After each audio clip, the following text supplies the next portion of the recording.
사랑하는 여러분, 안녕하십니까? 오늘 또 하나님이 주시는 귀한 은혜와 평안이 여러분 가운데 가득하고 넘치시기를 바랍니다. 오늘은요, 요한계시록 16장 1절에서부터 9절까지에 있는 말씀을 통해서 일곱 대접 하나님의 진노와 정의의 시련이라는 제목으로 말씀을 드리도록 하겠습니다. 여러분, 요즘 우리가 살아가는 세상이 어떻다고 생각을 하십니까? 선이 악을 이기는 세상입니까? 아니면 악이 오히려 선을 이기는 세상입니까? 어떤 의미에서 보면요, 오늘 우리가 살아가는 이 세상은 선이 악을 이기는 세상이 아니라 악이 오히려 선을 이기는 세상이지요. 하나님께서 노아 시대에도 세상을 심판하시려고 할 때 세상 가운데 죄악이 관영했다, 그렇게 말씀을 했잖아요. 관영하다고 하는 말은 차고 넘쳐났다, 그런 뜻입니다. 그래서 이 세상 가운데 죄악이 차고 넘쳐나게 되면요, 하나님은 반드시 그 세상을 심판하시게 되어 있지요. 그래서요, 시편 73편에 있는 말씀을 보면요, 정말 의롭게 사는 한 사람이 세상에 이루어지는 많은 일들을 보면서 굉장히 큰 시험에 들었던 것을 볼 수가 있습니다. 거기 성경에 있는 그러한 말씀을 보면요, 악한 자들은 죽을 때에도 고통 없이 죽는다, 그렇게 얘기를 하고 있지요. 살아있는 동안에도 어떤 재난이라든지 재앙과 같은 것들이 전혀 없다, 그렇게 얘기를 합니다. 그 사람들은 살이 찌면서 막 눈이 튀어나올 정도로 그렇게 살이 찌고요, 또 그 사람들은 자기 마음의 소원에 지나치도록 재물이 늘어난다, 그렇게 말씀하고 있어요. 그러니까 여러분 한번 생각을 해보십시오. 사람이 살아가는데 어떤 재물이 늘어나는데 내가 원하지도 않는데 자꾸만 그 재물이 더 늘어난다. 그러면 어떻게 되겠습니까? 그러니까 자연히 사람이 교만해지고 하나님을 무시하게 되고 세상 가운데 있는 것만 그렇게 추구를 하는데, 그러면서도 모든 것들이 다 형통하고 잘 된다면 선하게 살면서 하나님을 믿는 믿음으로 살면서 어떤 고통을 당하는 사람들이 시험당하지 않겠습니까? 그럴 때에 이 사람이 성전에 들어가서 깨달아 알기는 그런 악한 자들의 운명이라고 하는 것이 마치 여름날의 불같이 한꺼번에 그렇게 쇠잔해가는 그러한 모습들을 그렇게 보고 있게 되어졌지요. 그래서 우리가 이 성경에 있는 말씀을 통해서 왜 하나님이 세상을 심판하실까라고 하는 것에 대한 분명한 이해를 할 수 있어야 됩니다. 특별히 계시록 16장에 있는 일곱 대접의 심판의 말씀은 악한 자들에 대한 심판의 내용이거든요. 어떤 분들은 이야기하기를요, 일곱인의 재앙, 일곱 나팔의 재앙, 일곱 대접의 재앙, 이 모든 것들이 그것이 같은 내용을 세 번 반복하는 것이다, 그렇게 이야기하는 분들이 있어요. 그런데 성경은 우리가 좀 더 유심히 그 말씀을 깊이 있게 묵상하면서 연구해 보면요, 그 세 가지 내용이 각각 다른 상황을 얘기하고 있다라고 하는 것을 발견하게 됩니다. 예를 들면 이 일곱인의 재앙 같은 그러한 내용은요, 재난의 시대에 그렇게 성경이 말씀하고 있죠. 마태복음 24장 8절에서 재난의 시대 이렇게 얘기를 하고 있는데, 예수 그리스도께서 복음을 전하시고 십자가에서 죽으시고 그리고 부활 승천하신 그러한 시대, 그 이후에 이 세상 가운데 하나님의 복음이 증거되어지면서 전쟁과 기근과 악성 질병, 그리고 또 거짓 선자들이 횡행하는 그러한 시대에 거기에 뭐가 나타나게 됩니까? 많은 사람들이 순교하는 그러한 역사들이 있잖아요. 그러니까 순교자들이 그렇게 있게 되어지면서 그 가운데 어떤 그러한 뭐라고 그럴까요? 천재지변이 일어나게 되죠. 그러한 모습을 통해서 이 세상의 모든 것들이 어떤 역사의 전체 진행 과정, 그 속에서 하나님의 심판이 이루어짐으로 해서 하나님의 정의가 완성되는 그 모습을 우리에게 보여주고 있습니다. 6장 17절에 있는 말씀 보면 하나님의 진노의 큰 날이 다가왔으니 누가 능히 그 앞에 서리요? 라고 하는 그런 외침이 있죠. 그래서 7장에 보면요, 하나님 앞에 구원받은 14만 4천의 주의 종들, 그리고 어린 양의 피에 그 옷을 씻어서 희귀한 그러한 사람들이 전부 하나님의 나라 천국에서 영원한 위로를 누리고 영원한 만족을 누리면서 하나님의 보호하신 가운데 있는 그 모습을 우리에게 보여주고 있습니다. 그러니까 일곱인의 재앙이라고 하는 것은 무엇을 얘기하고 있는 거냐 그러면 6가지 인의 재앙을 통해서 이 세상의 어떤 그러한 역사가 진행되어 가는, 끝까지 진행되어 가는 그러한 내용들을 우리에게 말씀하고 있는 거예요. 그런가 하면 이제 8장과 9장에 보면 그 여섯 나팔에 대한 얘기가 있지요. 여섯 나팔 재앙의 시기가 있는데 이것을 가리켜서 성경은 마태복음 24장 21절에서 큰 환란의 시대 그렇게 얘기를 합니다. 성도들의 기도가 하나님 전에 상달되어지면서 하나님께서 세상 가운데 참 여러 가지 어떤 그런 재난을 허락하시고 또 그러는데 그 가운데 핵심적인 내용들은 뭐냐 하면 그것은 바로 사단이 강력하게 역사하기 시작하면서요. 황충재앙을 통해서 믿지 않는 사람들의 어떤 그런 삶, 악인들의 삶에는 많은 어떤 그런 정신적인 고통이 찾아온다고 하는 것이고, 그리고 하나님을 믿고 하나님을 경배하는 하나님의 백성들에게는 어떤 그런 순교와 고통과 고난의 시기가 있다라고 하는 것을 우리에게 말씀하고 있어요.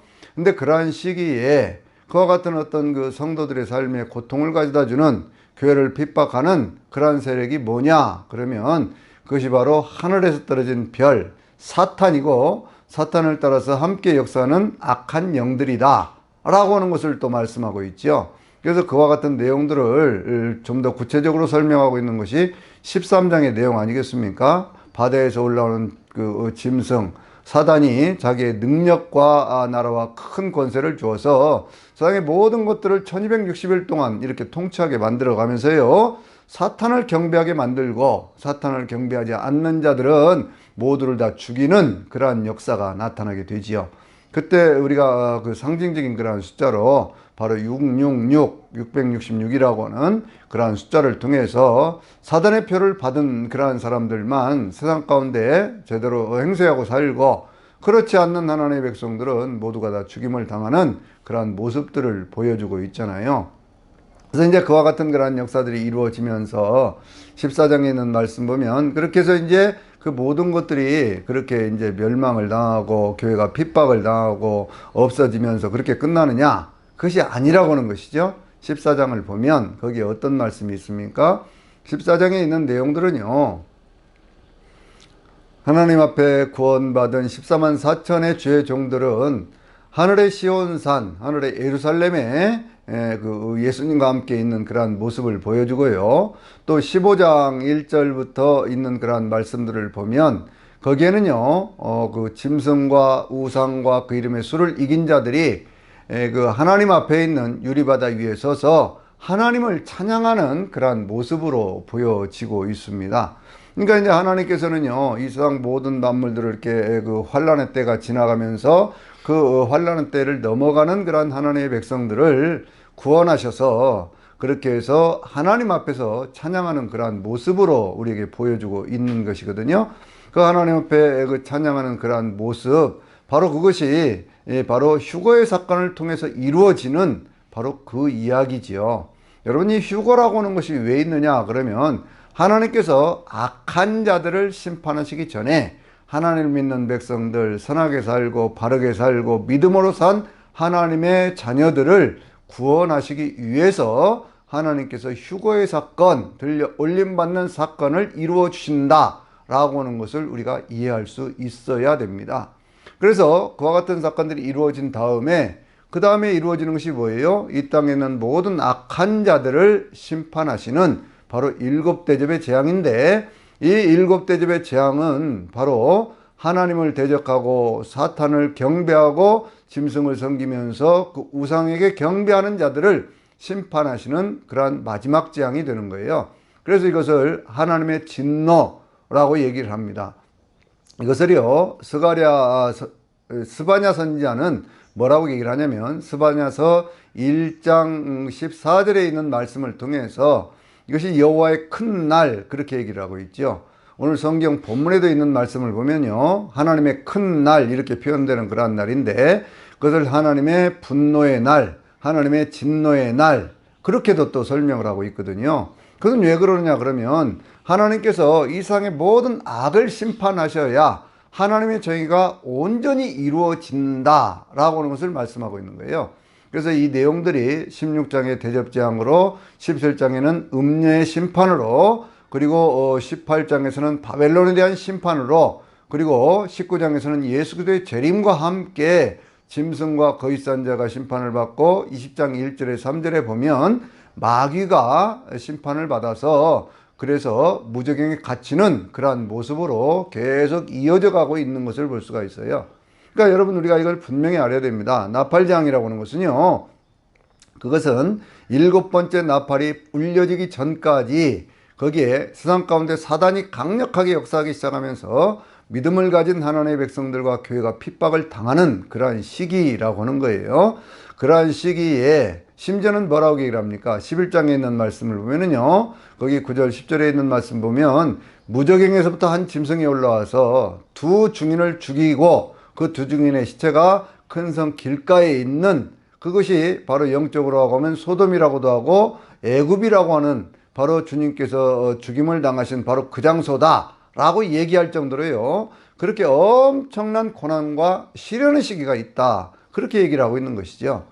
그런데 그러한 시련과 그러한 고난을 겪게 한 그런 악한 자들을 하나님은 어떻게 하시느냐, 그거예요. 그것이 하나님이 이 세상을 심판하심으로 해서, 그 악한 자들을 심판하심으로 해서 하나님의 백성들은 들려올림 받아서 하나님 앞에 가고, 이 세상 가운데 남은 악한 자들은 마치 포도송이의 심판을 하는 것처럼, 알곡을 추수하고 포도송이를 심판하는 것처럼 하나님께서 그렇게 심판하신다. 그래서 이것이 마지막 재앙이다, 이렇게 말씀하고 있는 거예요. 하나님의 진노라, 이렇게 말씀하고 있는 거예요.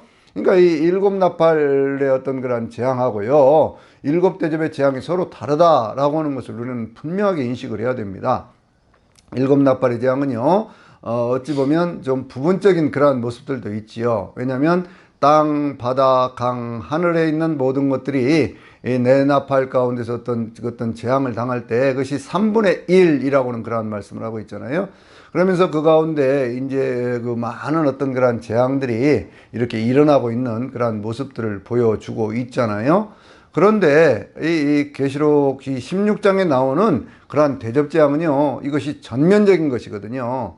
전면적인 어떤 그러한 것이고, 또 나팔재앙 가운데는 사단이 교회를 핍박하는 모습들이 나오고, 그리고 대접재앙에서는 하나님께서 일곱 천사를 통해서 그렇게 해가지고 세상 가운데 있는 악한 자들을 심판하신다 라고 하는 것이 구별될 수 있어야 돼요. 그래야 우리가 성경을 보면서요, 이러한 말씀들을 보면서 두려움이 아닌 오히려 소망을 갖게 되는 그런 것이거든요.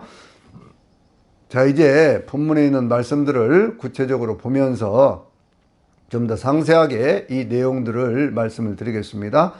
이제 1절에 있는 말씀을 보면요, 하늘의 성전에서부터 큰 음성이 나서 일곱 천사에게 이렇게 얘기를 하지요. 하나님의 진노의 대접을 그것을 땅에 쏟으라, 이렇게 얘기를 합니다. 어디서부터 시작을 합니까? 하나님의 성전에서부터 시작을 합니다. 15장에 있는 말씀을 보면은요, 거기에 하나님의 증거장막의 성전이 열리면서 일곱 천사가 밝고 빛나는 세마포 옷을 입고 가슴에 금띠를 띠고 나왔을 때 네 생물 가운데 하나가 하나님의 진노가 가득 담긴 일곱 대접을 그들에게 주었습니다. 그래서 하나님의 영광과 능력으로 성전의 연기가 가득하게 되어지고, 그 일곱 천사의 일곱 대접의 재앙이 마치기까지는 아무도 능히 성전에 들어갈 자가 없더라, 그렇게 말씀을 했잖아요. 그러니까 하나님께서 성전에서부터 말씀하시는 거예요. 그러니까 이 세상의 모든 것들, 악을 심판하시는 분, 세상의 모든 것들을 이렇게 운행하시고 섭리하시는 분은 우리 하나님이시다 라고 하는 것을 우리에게 말씀하고 있는 거예요. 그래서 첫째 천사가 거기에다가 이제 대접을 갖다가 땅에 쏟았더니 거기에 그 짐승의 표를 받은 사람들하고요, 그리고 또 한 부류의 사람들이 어떤 사람이냐 그러면 우상에게 경배하던 자들에게 악하고 독한 종기가 나더라, 그렇게 말씀하고 있거든요. 그런데 이 말씀의 어떤 그런 배경을 우리가 쭉 놓고 보면 어디에 그런 재앙의 모습들이 있느냐 그러면, 출애굽을 할 때 이스라엘 백성들이 애굽 땅에 있을 때 하나님께서 그 10가지 재앙을 그 애굽 땅에 쏟아 부으면서 하나님께서 그 하시는 그러한 재앙을 통해서 결국 바로 왕이 이겨내지를 못하고 이스라엘 백성들을 내보내는 그러한 모습이 있잖아요. 그래서 7장부터 있는 그러한 말씀들을 보면요, 그 피해 재앙이 있고, 그 다음에 이제 개구리 재앙이 있고, 이 재앙이 있고, 파리 재앙이 있고요. 그 다음에는 이 가축들에게 임하게 되는 그러한 어떤 그러한 그 뭐라고 그럴까요? 가축들에게 임하는 돌림병 같은 것들이 오게 되어집니다. 그 다음에 오는 것이 뭐냐 그러면 여섯 번째 재앙이 바로 그 악하고 독한 종기가 나는 것이거든요. 그러한 종기가 나고 난 다음에 그 다음에 이제 거기에 무슨 뭡니까 우박 재앙이 있고 또 메뚜기 재앙이 있고 그 다음에 흑암의 재앙이 있어요. 아홉 번째로. 그리고 열 번째에 초태생들, 그러니까 애굽에 있는 모든 초태생들, 짐승의 처음 것들 혹은 사람의 처음 태어난 것들, 모든 것들의 생명을 하나님께서 취해 가시는, 바로 그래서 그날을 가리켜서 유월절, 우리가 그렇게 얘기하지 않습니까? 이스라엘 백성들에게는 죽음의 사자가 넘어가고 양의 피가 발라져 있는 그곳에서 죽음의 사자가 넘어가고 애굽 땅에는 죽음이 임하는 그러한 모습을 볼 수가 있는 것이거든요. 그래서 바로 그와 같은 어떤 그러한 내용들을 통해서 하나님께서 애굽을 심판하셨는데, 이 애굽에 대한 심판이라고 하는 것은요, 그것은 어떤 한 나라를 심판하심으로 해서 하나님의 백성들을 구원하는 것이죠. 그런데 이 계시록에 있는 이 말씀은요, 온 세상, 짐승이 다스리고 있는 적그리스도가 다스리고 있는 온 세상 가운데 하나님께서 진노하심으로 쏟아붓는 바로 그러한 재앙인 것이거든요. 여러분, 여기에 대접을 쏟았다 그랬는데 이 대접의 모양이 어떤 것이냐면 마치 호리병과 같은 거예요. 그래서 이 호리병이라고 하는 것을 쏟아붓는다, 그 말씀은 무슨 얘기냐 그러면 하나님께서 집중적으로 그렇게 심판하신다, 그런 말씀의 내용하고 같은 것이죠. 그러니까 하나님께서 그와 같은 것을 하실 때 악하고 독한 종기라고 하는 것은 뭐냐 그러면 이것은요 그 사람들이 고치지 못할 그러한 질병을 얘기하는 거예요. 그러니까 이 질병에 대한 그러한 얘기가 여러 번 있었죠. 네 번째 인을 뗄 때도요, 거기에 어떤 것이 있냐면 거기에 이제 그 네 번째 어떤 그러한 인을 떼었을 때 거기에 이제 한 것이 나오는데, 한 말이 나오는데 그것이 청황색 말이고, 청황색 말 위에 탄 것이 사망이고 그 뒤에 음부가 따르더라 그랬는데, 사망이라고는 이 단어가, 타나토스라고 하는 이 단어가요, 그것이 악한 질병, 고치 못할 질병, 그런 뜻도 있는 것이거든요. 그러니까 그런 질병들의 시대가 있다는 거예요. 또 그 말씀이 어디에 있냐면 두아디라 교회에 역사하고 있던 이세벨이라고 하는 그런 여자가 있는데, 이 거짓 선지자지요. 그런데 이 여자가요, 가르쳐서 죄의 정도를 꿰었다고 그랬습니다. 그래서 회개할 기회를 하나님께 주었어요. 그런데 회개하지 않으므로 그를 침상에 던진다, 그렇게 말씀하고 있거든요. 이 침상에 던진다고 하는 것은 죽을 병이 걸려서 그래서 그를 죽게 했다, 그런 뜻이 거기에 있는 것이죠. 그러니까 그와 같은 어떤 그 마지막 때가 되어지면 하나님께서 고치지 못할 그러한 질병들이 하나님을 대적하고 그리고 짐승을 섬기고 온 그러한 자들에게 그것이 일어나게 한다, 그 말씀이에요. 성경이요, 여기 본문에 있는 말씀에 분명히 뭐라고 그랬냐면 짐승의 표를 받은 자들과 우상에게 경배하던 자들에게 그랬지요. 그런데 이렇게 심판을 받는 이러한 대상들이 여기에 정해져 있는가 하면 하나님 앞에 구원받는 백성들의 모습이 계시록 20장 4절 이하에 있는 말씀에 나타나고 있잖아요. 천년왕국에 참여하는 사람들이요, 하나님의 말씀과 그리고 예수를 증언하였음으로 인하여 목뱀을 당한 그러한 자들의 영혼과 그리고 짐승과 그 우상에 경배하지 아니하고 그 오른손이나 이마에 표를 받지 않은 자들이 살아서 에제센, 그 말은 무슨 얘기예요? 부활하여, 그 말씀이거든요. 그래서 어떻게 한다는 얘기예요? 그리스도와 더불어 1000년 동안 왕노릇하니 그 남은 자들은 그 1000년이 살도록 살지 못하더라. 이는 첫째 부활이라. 이 첫째 부활에 참여하는 자들이 복이 있다, 이렇게 말씀을 하고 있잖아요. 그러니까 이 구원받을 사람들과 구원받지 못하는 사람들이 확실하게 구별되는 그런 시대가 있다라고 하는 것을 우리가 알아야 되는 거예요.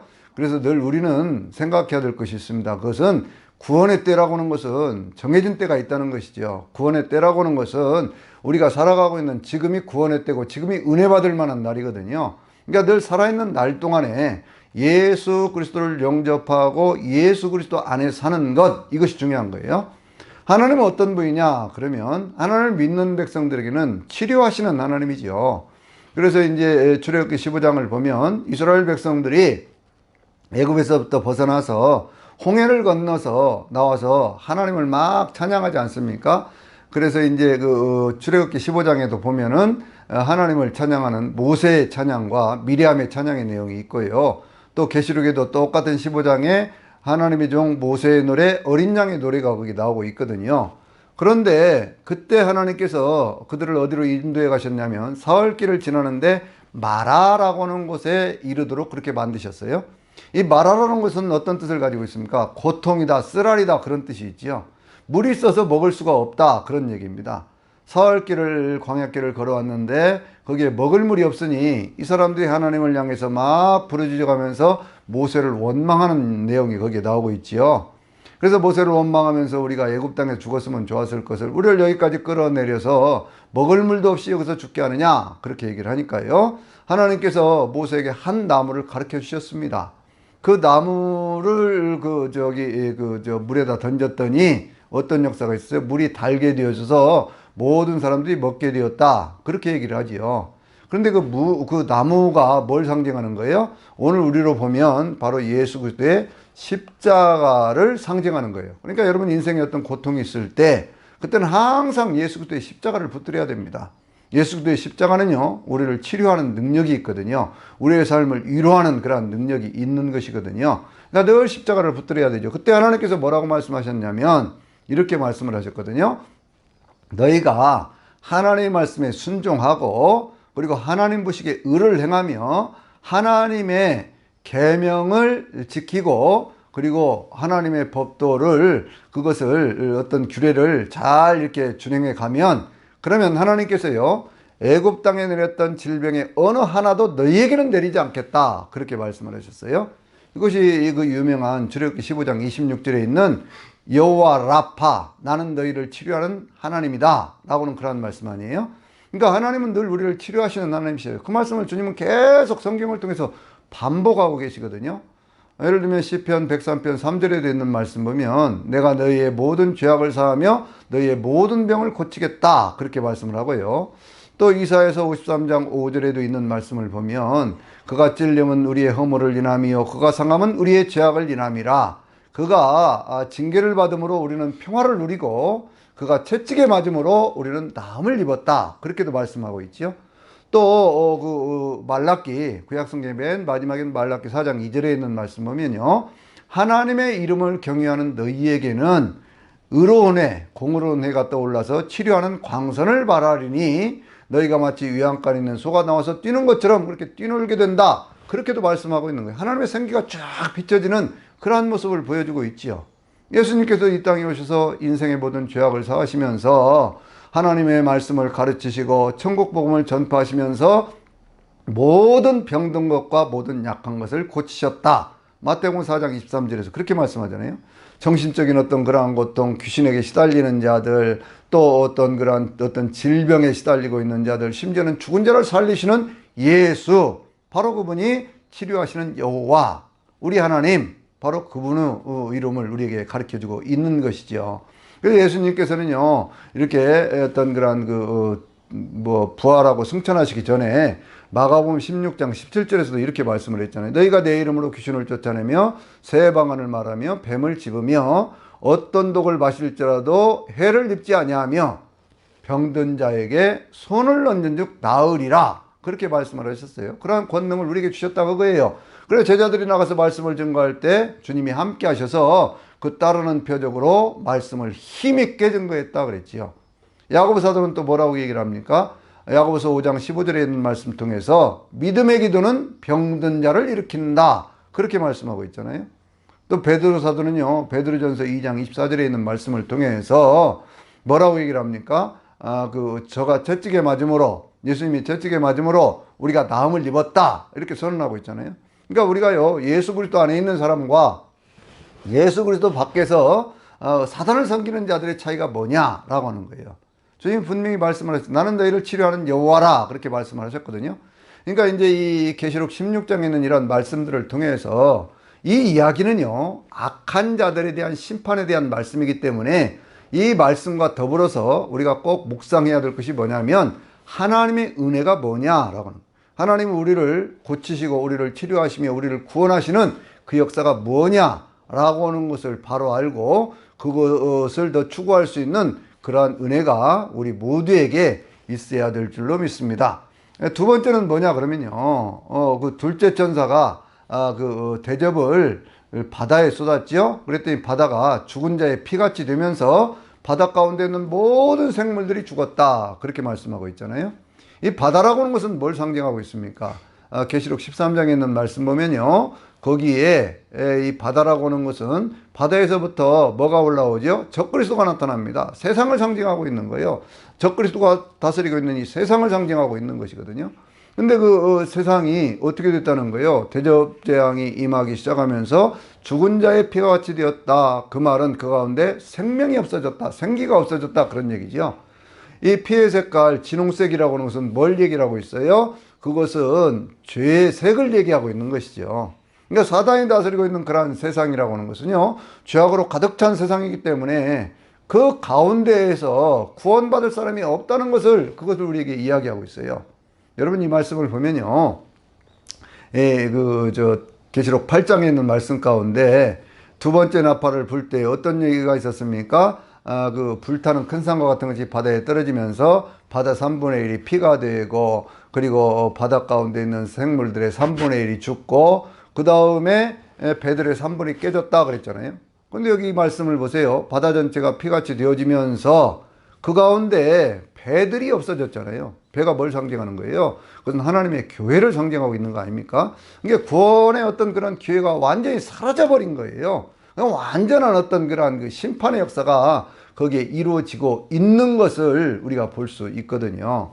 그래서 우리가 이 성경에 있는 말씀들을 통해서 마지막 때가 되기 전에 하나님께서 세상의 모든 것들, 악한 자들을 심판하기 전에 우리가 하나님의 은혜 가운데 살아야 되고요, 늘 믿음으로 이기는 자의 삶을 살아야 된다, 그 말씀이죠.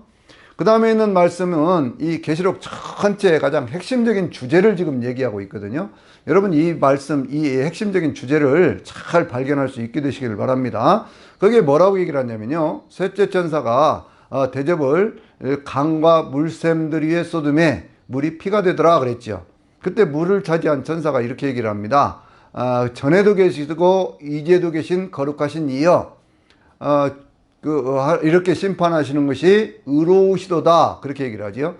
그랬더니 거기에 제단으로부터 소리가 납니다. 제단이 소리를 내서 뭐라고 얘기를 하냐면요, 하나님의 심판은 참되고 의로우시도다 라고 하는 것을 선언하고 있어요. 여러분, 이것이 바로 이 말씀이 바로 이 계시록 16장 5절에서부터 7절까지 있는 이 말씀이요, 이것이 계시록 전체의 핵심적인 주제예요. 하나님의 심판은 참되고 의로우시다, 이거예요. 이 말씀을 어디에도 나타나느냐 그러면 이게 이제 그 15장에 있는 말씀 보면요, 15장 2절에 있는 말씀 가운데 짐승과 우상과 그 이름의 수를 이긴 자들이 그 유리바다 위에 서서 그들이 하나님을 찬양을 할 때 뭐라고 얘기를 하냐면 주의 길은 참되고 의로우시도다, 이렇게 선언하고 있거든요. 주님께서 심판하시는 바로 그것이 참되고 의로우시다는 거예요. 악한 자들을 심판하신 것이 그렇다는 거예요. 왜 그러냐 그러면 계시록을 다시 돌아가서 16장에 있는 말씀을 보니까요, 7절에 6절에 뭐라고 얘기를 하냐면 이렇게 얘기를 하고 있죠. 그들이 성도들과 선자들의 피를 흘리게 하였으므로 이렇게 심판하시는 것이 마땅합니다, 이렇게 얘기를 하고 있거든요. 왜 심판하신다고요? 성도들과 선자들의 피를 흘리겠다는 거예요. 하나님이 있는 하나님의 백성들을 핍박하고 그들을 죽였다는 거예요. 그래서 하나님이 심판하신다, 그거거든요.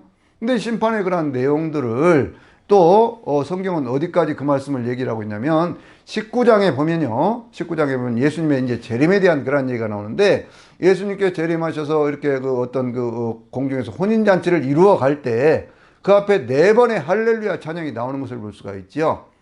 구약 성경에는요, 할렐루야 찬양이 시편에 쭉 많이 나오고 있는데, 그런데 신약 성경에는 이 할렐루야라고 하는 하나님을 찬양한다고는 그런 말씀이 계시록 19장에만 나오고 있거든요. 4번 나오고 있는데 첫 번째 찬양의 내용이 뭐냐 그러면 1절과 2절에 있는 말씀을 보면요, 또 내가 들으니 하늘에 허다한 무리의 어떤 그런 소리가 있는데 그들이 할렐루야 하면서 하나님을 찬양합니다. 그러면서 뭐라고 얘기하냐면 하나님의 구원과 능력과 나라가 이루어졌도다 그렇게 말씀을 하면서요, 하나님의 심판이 참되고 의로우시도다 이렇게 얘기를 하고 있어요. 그걸 선언합니다. 그래서 하나님을 찬양한다는 거예요. 하나님께 친히 큰 음료를 심판하사 우리들의 핏값을 그 손에 갚으셨도다 이렇게 선언을 하고 있거든요.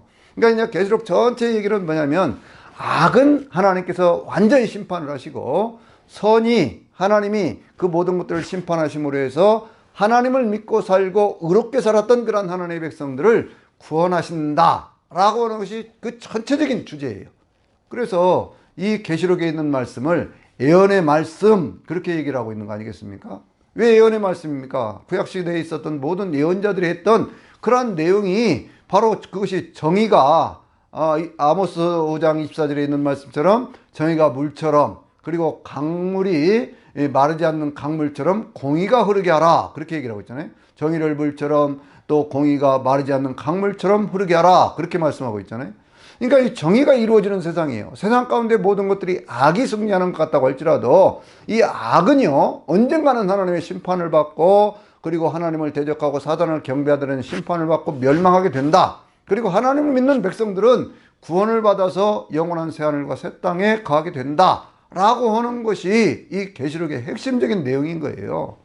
그래서 베드로 사도도 베드로서 후서 3장 13절에 있는 말씀 가운데 뭐라고 얘기를 하냐면요, 우리는 하나님의 의가 거하는 새하늘과 새 땅을 바라보는도다, 그것을 사모한다 그렇게 얘기를 하고 있거든요.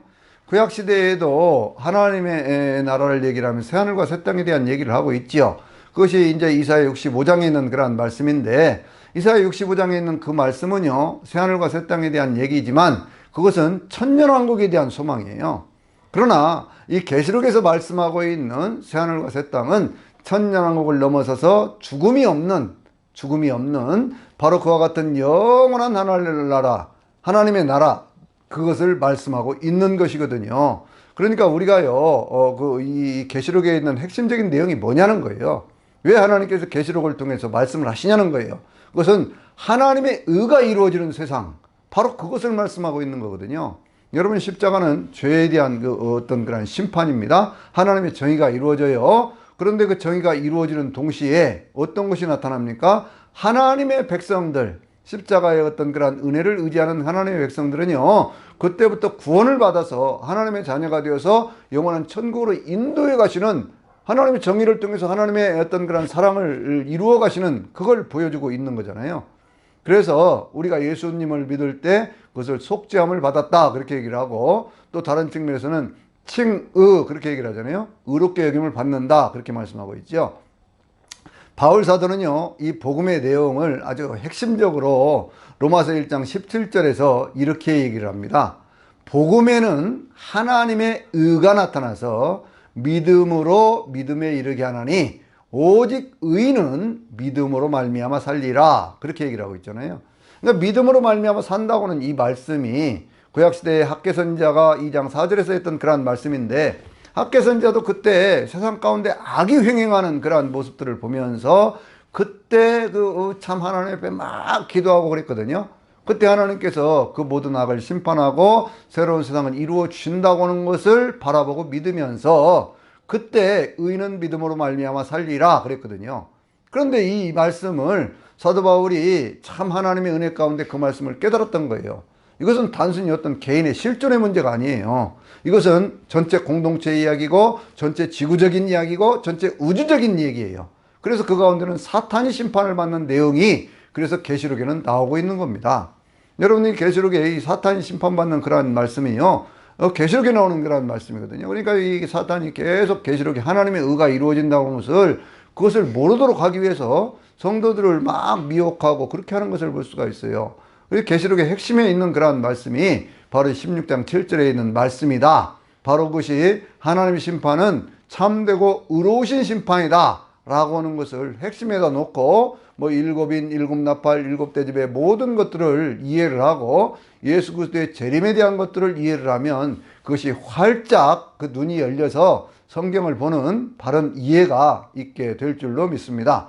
네 번째는 뭐냐면요, 네 번째 천사가 대접을 해에 부쉈더니 해가 크게 권세를 받아서 그래 사람들을 불로 태우는 역사가 나타나죠. 사람들이 태움에 크게 태움을 받으니 그러니까 어떤 역사가 있습니까?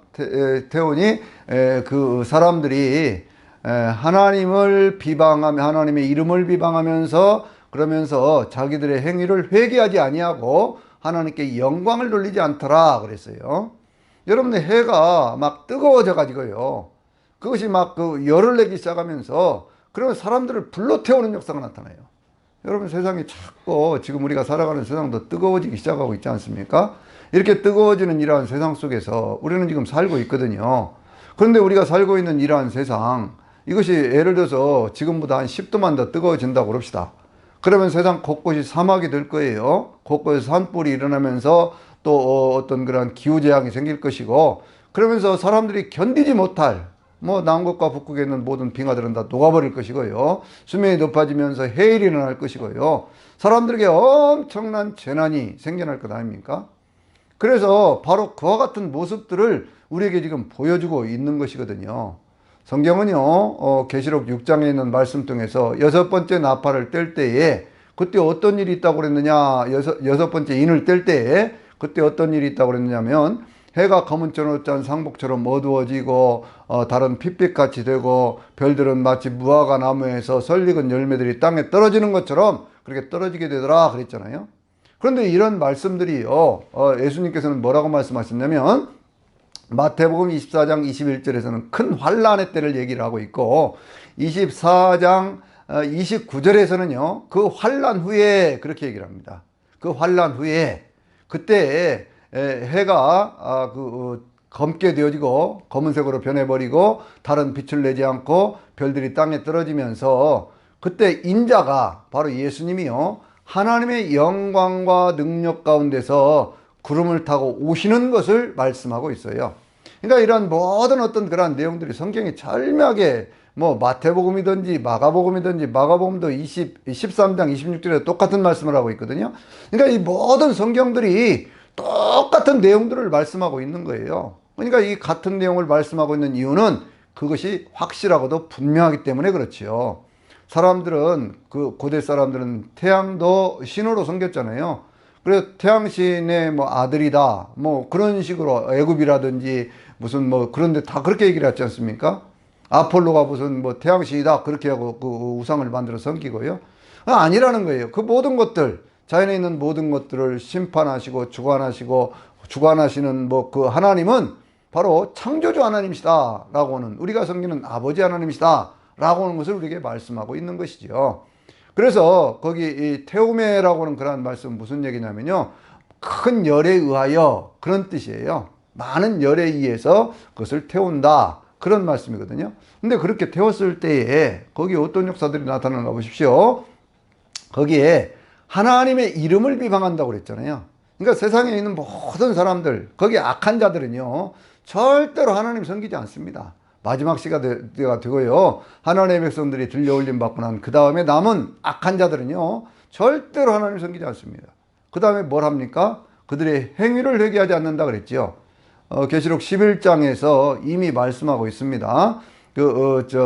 거기에 뭐라고 얘기를 하냐면 그들은 귀신을 섬기고요 우상에게 경배하고요 그들이 손으로 행한 일 곧 살인과 음행과 복술과 도둑질을 회개하지 않더라 그랬어요.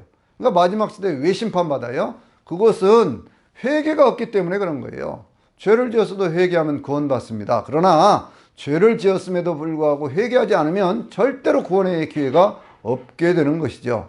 또 하나 뭐라고 얘기를 합니까? 하나님께 영광을 돌리지 않더라. 인간들이 스스로 영광을 취합니다. 사단이 스스로 영광을 취합니다. 그것이 마지막 시대에 심판받는 그러한 이유다 그 얘기예요.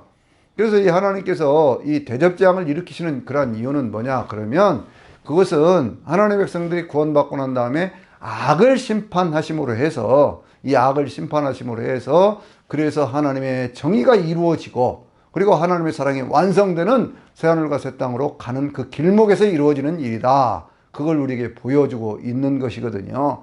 그래서 우리가 이 대접장에 대한 그러한 말씀들을 보면서요, 우리 예수를 믿는 그러한 사람들, 하나님의 백성들은요, 오히려 소망을 가지고 오늘 이 시대를 살아가면서 믿음으로 세상을 이기고 믿음으로 오히려 하나님 나라를 소망할 수 있는 믿음의 주요 온전하게 하시는 예수를 바라볼 수 있는 이기는 자로서의 삶을 살아야 된다. 그런 얘기죠. 여러분, 세상에 시험거리가 많아요. 미혹하는 영들, 사단의 영들, 또 귀신의 영들이 자꾸만 사람들의 마음속에 고통을 가져다 주고 번민하게 하고 외롭게 하고 슬프게 하고 막 그렇게 하지 않습니까? 사람들의 마음에서 모든 평안을 다 뺏어가고 그렇게 하잖아요. 그럴 때일수록 더욱 우리는요, 주의 복음, 예수 그리스도의 보혈, 그 능력에 살아야 돼요. 성령께서 우리에게 주시는 그 은혜 가운데 살아야 됩니다. 그러다 보면 우리가 세상 종말에 대한 이야기 성경에 다 지금 나타나고 있거든요. 두려워하지 마세요, 여러분들. 하나님은요, 이렇게 말씀하십니다. 이사야 41장 10절에 있는 말씀 통해서 두려워 말라, 내가 너와 함께함이라. 놀라지 말라, 내가 너의 하나님이라. 내가 너를 붙들어주리라. 참으로 내가 너를 도와주리라. 참으로 내가 나의 의로운 오른손으로 너를 붙들리라. 이렇게 말씀을 하고 있거든요. 그러니까 하나님은 우리를 도우시는 하나님, 참으로 내가 너를 도와주리라. 그렇게 말씀을 하고 있어요. 그러니까 우리가 언제나 세상 가운데 시험거리 많고 걱정거리 많고 염려거리 많은 그러한 세상 가운데 예수 그리스도 안에서 오직 영원한 천국을 바라보며 오늘 또 믿음으로 이기는 자가 되어서 승리하는 저나 여러분이 되시기를 주의 이름으로 축원합니다. 아멘.